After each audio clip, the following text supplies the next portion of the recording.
A very good evening, our viewers. My name is Mugabe Godwin, aka Easy Media, here with my co-host Ivan Opio. and we are in here for the Sports Zone. You're live on MUBS TV. We bring a number of sports activities that have been happening throughout the week. It's been a long week. We've had a number of games. We had a number of sports activities that have been happening.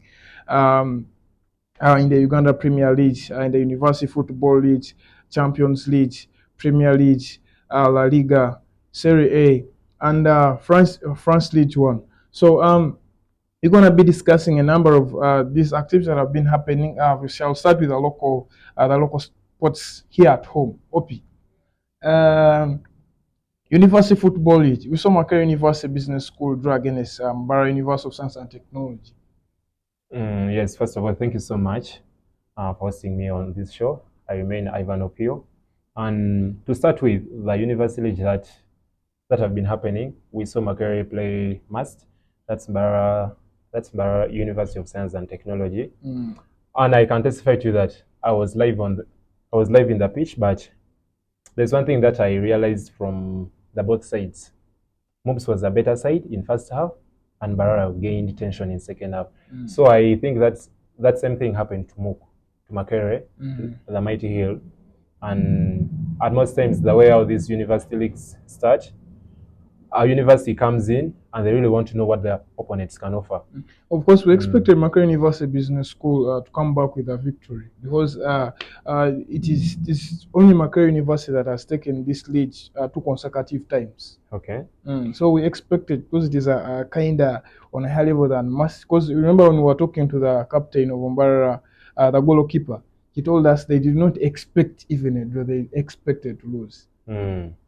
Well, from that game, what I can just say is Makere University Business School wasted a lot of chances. Yeah. For example, the chance that we got, I think the first chance that we got, that was a clear chance whereby the number 9 of Makere University Business School misses an open net, and that costed the entire team. So then as well, we saw, I don't know whether it was some irregularities with the referee, because the fans were complaining of the 3 penalties that were supposed to be given. Yeah.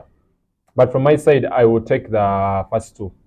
The first 2, I took it as that was a ball to hand. Okay. Because when you look at, he really caught the ball, but he caught the ball from the other side of the of the referee. Because when you're playing soccer, if the ball hits you, it's different from when you hit the ball. Yeah, exactly. And so when you look at, and at a time whereby the game is 0-0, maybe the other team is losing, and such a saga happens, of course, you as a referee, you have to act as a professional. And we saw him not giving it in. And I think that would have been one of the biggest problems if MUBS had lost that game. Yeah. Then as well, there are other games that happened. And then we came to, when we come to Uganda Premier League, we've seen one of the best teams, Chitara, last season. A team that was almost taking the lead, but the competition was too tight. Vipers, KCCA, Sports Club Villa. And Chitara was beating all these teams. But now, the first game it lost to KCCA 2-0, and then this time round it lost to Police FC 1-0. What is really happening in the Chitara? What I would say is basically Chitara is on pressure. Chitara needs to deliver, and Chitara is a new club in the league. And when you look at, there's a lot of pressure on the team. First of all, starting from what you have just talked of last season, we saw them beating most of the big teams. Yeah, exactly. Each game they would go for, it was always a joy for the fans. And maybe we could say that Dennis Omendi is not on form. I don't know. But as well, I saw some sports analysts were criticizing Dennis Omendi because he rejected a bid from KCCFC. I think that should be because of, he should be having his personal reasons. But a person like him, if the offer is not good enough, he can act as the hurricane of that we had in Premier League, or he can act as the Jamie Vardy of Leicester. Leicester. Yeah. Up to now, he Whereby has rejected so many. you're always with your team in good times and bad times, no matter the offers that will be coming from the outside. Yeah, we saw some time back. We saw Domparaka when they had Muhammad Shaban, who was their best, and then he was approached by KCC. Then he just accepted the bid. But I think, but again, I would say, because when he accepted the KCA bid, then Casablanca came in. After Casablanca, to Casablanca, he did not play well. Then Lindwa Vipers had to bring him in, and then the performance was not good until he came back to KFC, and now he's in Libya in Al Ahly. And I think maybe one more thing to say about the Ugandan players, on record they always perform well in our country. Yeah. Because when you look at the likes of Farouk Mia, who went outside, at most times when they go outside, if it's time for them to come back and play for the team, they can't even be called because they're not delivering. So I think on that note, let's talk about us as well, Travis Mtiaba, who signed in for Bordeaux FC in France. Well, that's a very good offer for him, his family and friends, but that is also a challenge to him and the entire country. Of course, when you're going to play abroad, you're not only going to play for yourself, you are going to play to represent your country so that you're called back. Yeah. You're also going to play so that a better team than that can call you. He will be earning 2 million per season. Per season? Yeah. That's 2 million euros, yeah, 2 million Ugandan shillings. Euros, no. Euros, eh? Yeah, that's not Ugandan shillings. And that's a very good offer for him and for his family, friends, and the people around him. What we just pray is we just pray to the Almighty to let him deliver. Should we say it is a quick move? Because social media has been criticized. I really don't know what is happening to Ugandans. When we get someone who is going to an international level, Ugandans keep on complaining. I've seen so many critics saying that this is a rogue move, it is a quick move. You need to first study the African leaders and then maybe you can go out. Yeah, it might be a quick move, yes.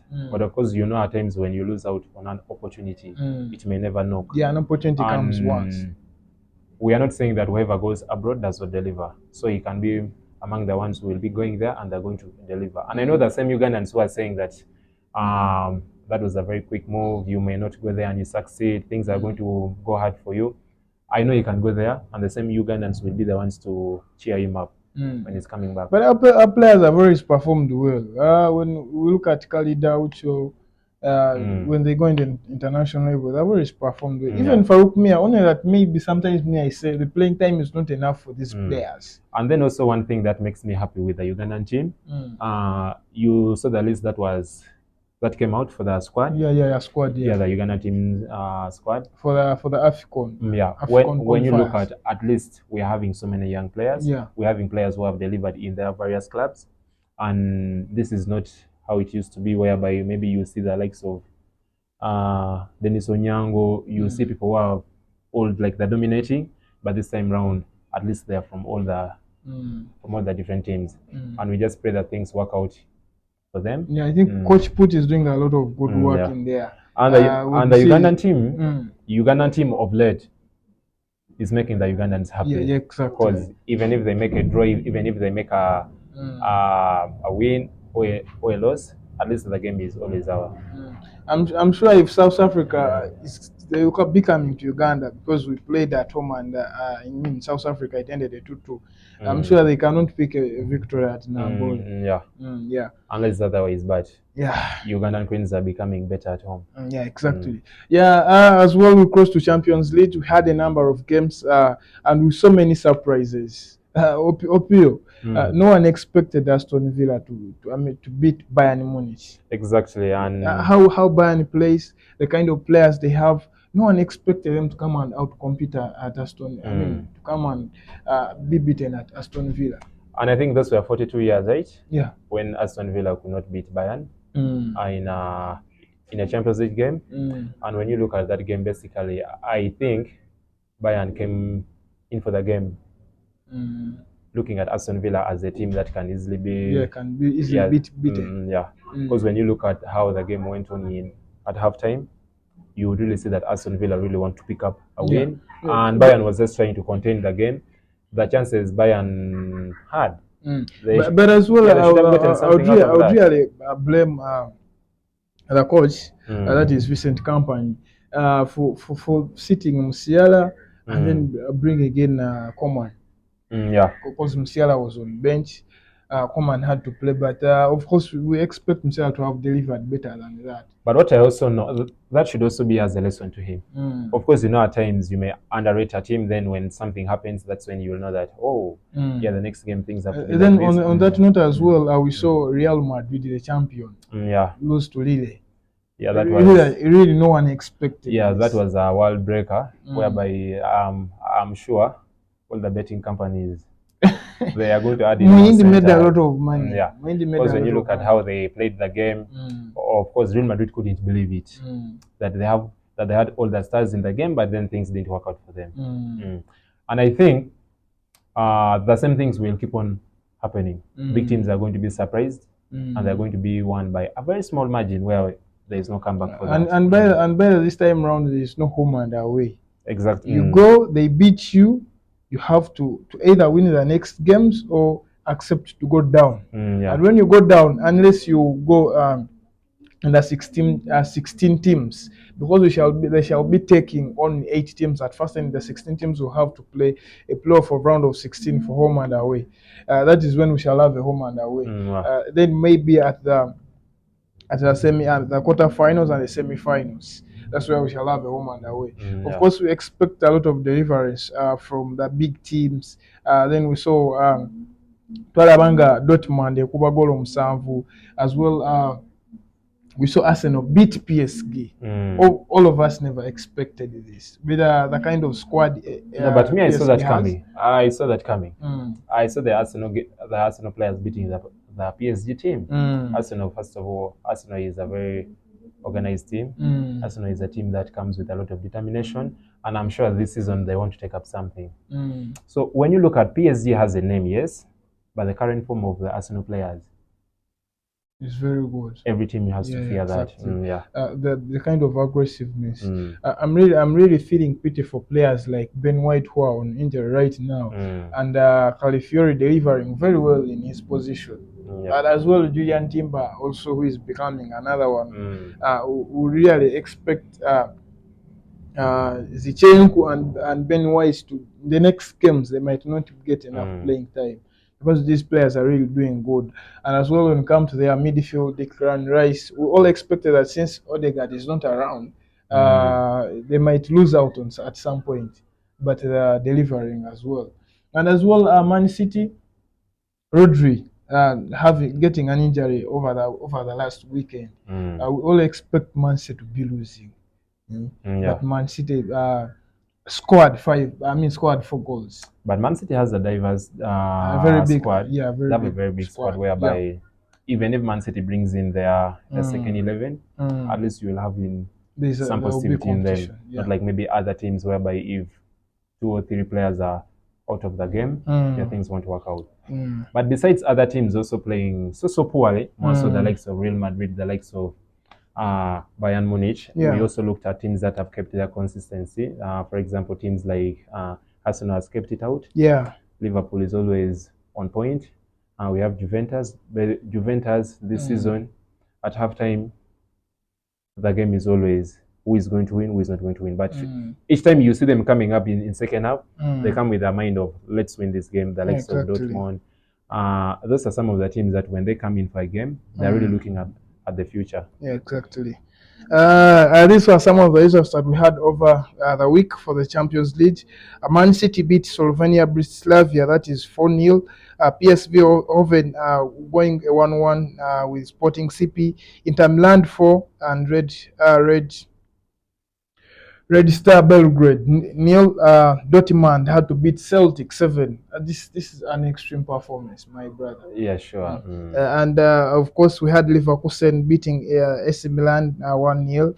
We had Barcelona beating Young Boys 5-0. Arsenal 2 and PSG 0. We had VfB Stuttgart drawing with Sparta Praga, and as well Salzburg losing 0 to Brest. Then let's come to Europa League. I know our viewers will be laughing at this Snapdragon. We had Manchester United play FC Porto in a game that was I really don't know Yeah. what is really happening at Manchester United, because from Mm. losing to Tottenham over the weekend, Mm. and people were saying that it is because maybe Bruno Fernandes got an injury. Yeah. Sorry, got a red card, and then Kobe Mino getting an injury at halftime that caused this loss. But as well, when you see how the game started, you really see Manchester United losing. Yeah. Yeah. What is really happening? Is it the problem of the coach or the problem of the players? No, what I can say as me, Manu looked unprepared starting from preseason games. We looked at how Manu played with the teams like Arsenal. You really look at a team that's not prepared for a season. And I hope by the end of this show, you have to hang up this jersey and you have to give it out to someone else. Until when it's the right time, that's when you'll put it back. But of course, for us, we are football supporters. We put on this. Yeah, sure. We put on every kind of jersey. Whether we don't support us, we're always in the middle. To be the market, so. But also one thing with Manu, what I realized with the Manu team is, if it's not at 90 minutes, Manu is not at one. Exactly. And I think it started way back last season, whereby Manu, each time Manu scores a goal, it's like they're provoking the away team to always come and score. Because Manchester United getting a lead in the first 30 minutes of the game. Actually, first 20 minutes. Yeah. Because the first goal was scored by Rashford on the 7th minute, then Hojland coming in. And I think Manu is a team whereby it's like they lack motivation. And we really need to find out whether they are not being paid. What I know is if they are not being paid, then they wouldn't be turning up for the trainings. But by the fact that they come on pitch, they play, and they really don't deliver. Because when you look at the losses that Manu has had, that has to be a warning to the Manu team, and a very strong warning to the head coach. That's Erik ten Hag, and I know very soon he is going to be called by the board to ask him what things are. Because each time Manu loses a game, they always ask him. Then let's talk about Bruno Fernandes' red card against Tottenham and against FC Porto. The first red card where he tackled James Maddison, but Manu had to appeal, and then this red card was put off. Was called off. But again, we come to FC Porto, where we expect him to be delivering, because he did not deliver in the last weekend. He was playing poorly, and then he was red carded. He was red carded. Then again he comes and is red carded. What is the problem? Well, should we say he's too depressed because he's not on his form that everyone expects him to? Yeah, Bruno has that section of depression attacking him. Because when you look at the Bruno that we know, Bruno is a player that if you contribute, he's going to contribute more. Yeah, exactly. And when you look at the game that we had over the weekend, that's Manu playing and Bruno gets red carded, you really see a Bruno that really wants to push out for the team. But since he is not in cooperation with other teams, because each time you see Bruno tackling, it's like he's saying, I would rather die with him here. Because the red card of FC Porto, like, can't you get in a Muluganda? All I did that and to go on Peter go about the Musambi or FC Porto. Nay, but still he had to bring in that the open boat. Actually, me, the only thing that, because I watched that game, and the only thing that really showed that Bruno has lack of leadership skills is when, you know, at times as a captain, you have to act exemplary, and you have to avoid those mistakes. You can't get 2 red cards just within a range of 7 days. Yeah, exactly. Yeah, that shows not even 7 days. Actually, that shows the highest level of indiscipline, and that shows that something is really wrong. Yeah, we really need to pray for Manchester United, because they are not on form. The players are not on form. There are a lot of excuses. And then also maybe to conclude with the Manu issues. What do you think about the coach? Because each time Manu loses, and they ask the coach in a press conference, what he always comes out with is like, we are sticking to the plan. Let's stick to the plan. So we really don't know the plan that Manu is really having. That's going to take Manu somewhere. I think this gentleman is not the right coach for Manchester United. Like everyone is saying, because first and foremost, there is no understanding person that would say the same words. Because we are going to match the 7. We've been on match the 6. Yeah, we're going to match the 6. Manchester United has so far played something like 8 games, and out of the 8, they have won like 3 only. You get. So it's really a bad performance, and the coach keeps saying we have won trophies, we stick to the plan. Really, that is not appeasing to the fans. He needs to apologize to the fans. Then we got a weekend full of action. Premier League, Crystal Palace against Liverpool. Early kickoff. What did you say about this? Well, what I would say about that game is Liverpool is a better side. Liverpool is a better side, but also, we've seen Crystal Palace at home. They're a very good team. They have won. They have won only one match and drew 3 for the last 5 games and lost only 1 game. But also one good thing with Liverpool is they create a lot of chances. Yeah, and Liverpool and so far Liverpool has won has lost only 1 game. Yeah, and that was the previous weekend. Yeah, exactly. Because what I can say is Liverpool is a better side, and Liverpool is a team that's going to go in for everything so that they can win out. Yeah, then we shall have Arsenal against Southampton, Brentford against Wolves, Leicester City against Bournemouth, and Man City against Fulham.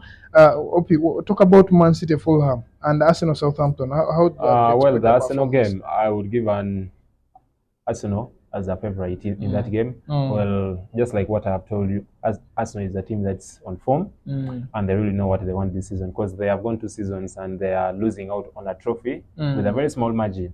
And this time round, when you look at them, by halftime they have gotten a goal, and I think they are going to win that game. Yeah, exactly. Also, the Man City game, I would give a win to them. Rodri effect, isn't it affecting them so much? Well, just like how I've told you, Man City has a very diverse squad, whereby even if Kovacic can cover. Even if De Bruyne is out, they will bring in someone, whether Foden, whether Haaland.